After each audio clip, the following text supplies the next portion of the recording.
जो पिछले intra party elections थे, इलेक्शन कमीशन ऑफ पाकिस्तान ने उन्हें कलअदम करार दे दिया और आपको 20 दिन की मोहलत दी गई थी कि अगर आपको इलेक्शन सिंबल चाहिए तो 20 दिन के अंदर दोबारा इंट्रा पार्टी इलेक्शन करवाएं। आज आप लोगों ने इलेक्शन करवा दिए हैं और चेयरमैन समेत जो दीगर प्रोविंसेस के सदर हैं वो बिला मुकाबला इलेक्ट हुए हैं। जरा बताइएगा, आपको लगता है कि ये इलेक्शन कमीशन ऑफ पाकिस्तान को मुतमईन कर सकेगा और आपको उम्मीद है कि इस बुनियाद पे बल्ले का निशान अब तहरीक इंसाफ को मिल जाएगा?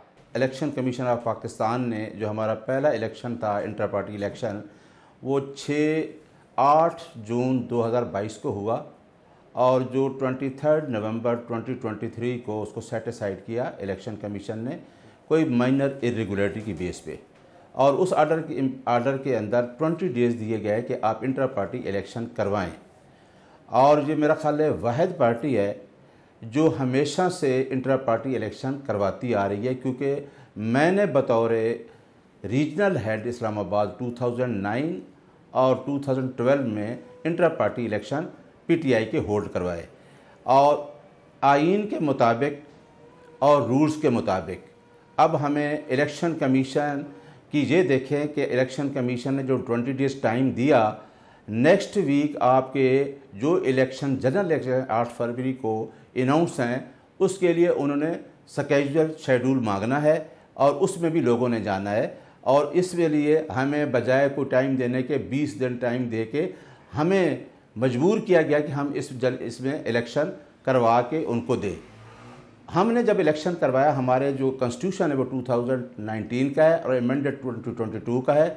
उस कॉन्स्टिट्यूशन को मद्देनज़र रखते हुए जो रूल्स हमने फ्रेम किए 2020, उसकी तमाम प्रोविजंस के मुताबिक मैंने उनको फॉलो करते हुए इलेक्शन करवाया as a chief election commissioner PTI. 2019 या 2022? 22 क्योंकि अमेंडेड 22 को आ गया है और जो हमारे रूल्स हैं वो हैं पीटीआई की, इसी के अंडर रूल्स बने हुए हैं, क्योंकि रूल में सारा प्रोसीजर दिया है कि how to conduct the election. तो उसमें मैंने सबसे पहले रिटर्निंग ऑफिसर नॉमिनेट किए चारों सूबे के और सेंटर के लिए। वो बाकायदा मैंने आज मीडिया पे नाम भी शेयर कर दिए थे रिटर्निंग ऑफिसर के।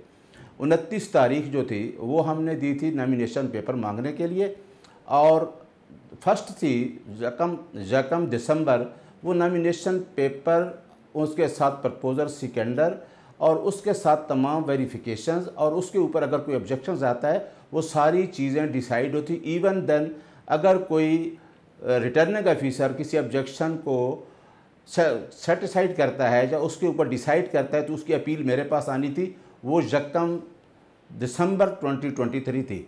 उसके मुताबिक जितने नॉमिनेशन पेपर्स आए रिटर्निंग ऑफिसर्स के पास, उन्होंने तमाम नॉमिनेशन पेपर्स को, क्योंकि इलेक्शन हमारा है पैनल सिस्टम पे, तो चारों प्रोविंसेस के और सेंटर के नॉमिनेशन पेपर्स आए और उन नॉमिनेशन पेपर्स के साथ पूरा एक एक पैनल जो हमारे कॉन्स्टिट्यूशन में सीट्स दी हुई हैं उसमें प्रेसिडेंट होता है, वाइस प्रेसिडेंट है, सीनियर वाइस प्रेसिडेंट है, डिप्टी सेक्रेटरी है, जितने भी पोजीशंस हैं उसके लिए तमाम पेपर्स जमा हो गए। एक पैनल के हमारे पास रिटर्निंग ऑफिसर्स के पास नॉमिनेशन फार्म आए और उन्होंने वो नॉमिनेशन फार्म जो हैं वो देखकर उसको डिक्लेयर किया और फॉरवर्ड कर दिया मुझे इलेक्शन कमिश्नर को अकॉर्डिंग टू द रूल्स।